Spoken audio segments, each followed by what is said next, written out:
Assalamualaikum warahmatullahi wabarakatuh. Kami dari kelompok 6 pengantar pendidikan akan mempresentasikan tugas kami yang berjudul Kurikulum yang pernah ada di Indonesia.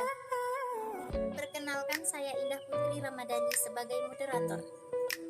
Saya Ninus Isliandi, saya pembaca pertama. Saya Fatimah sebagai pembaca kedua. Perkenalkan, nama saya Nur Halimah, saya pembaca ketiga.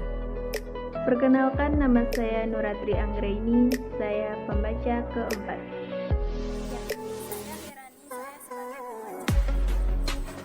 Saya Rahma Julita sebagai pembaca keenam. Baiklah, dalam presentasi kami kali ini akan disampaikan oleh pembaca pertama. Kepada pembaca pertama saya silahkan.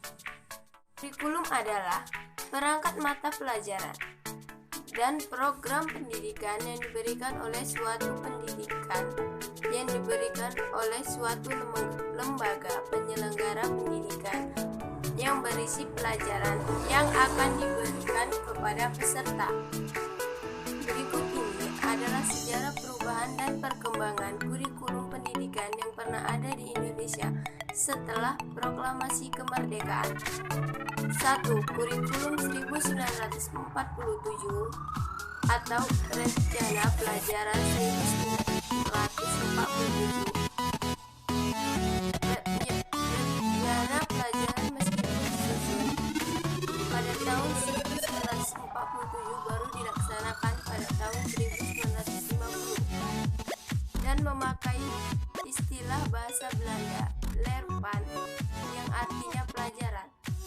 Asas pendidikan yang ditetapkan adalah Pancasila dan arah pendidikan lebih bersifat politis dan orientasi pendidikan Belanda ke kepentingan nasional.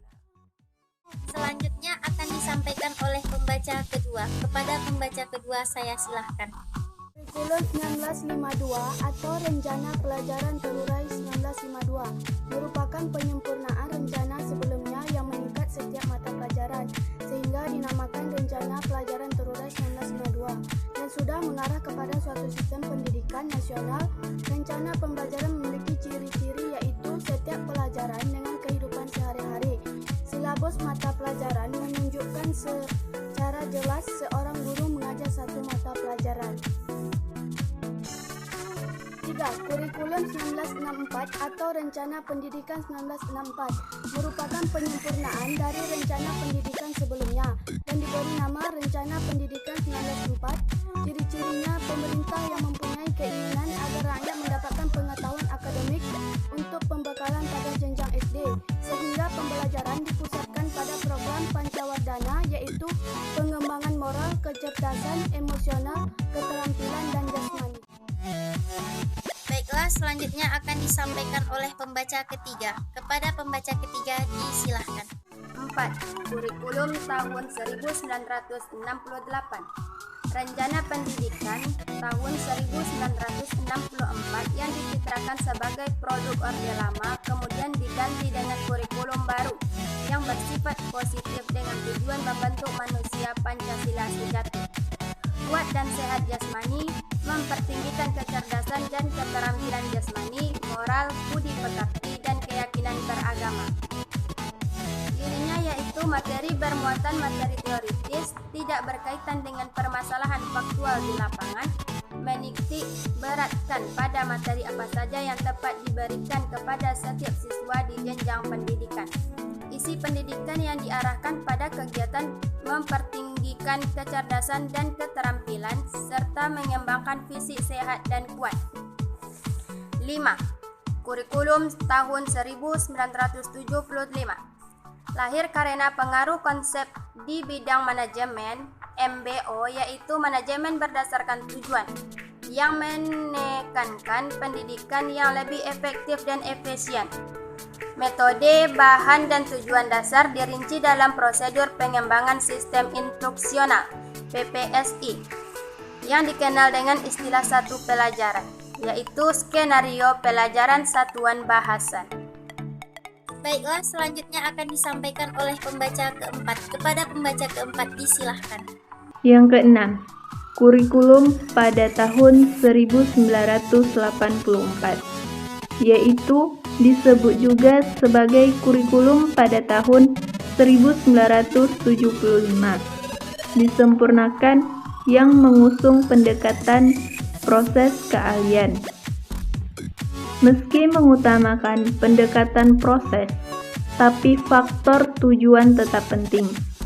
Posisi siswa ditempatkan sebagai subjek belajar yang melakukan berbagai aktivitas, mulai dari pegawainya, kelompok, hingga melaporkan.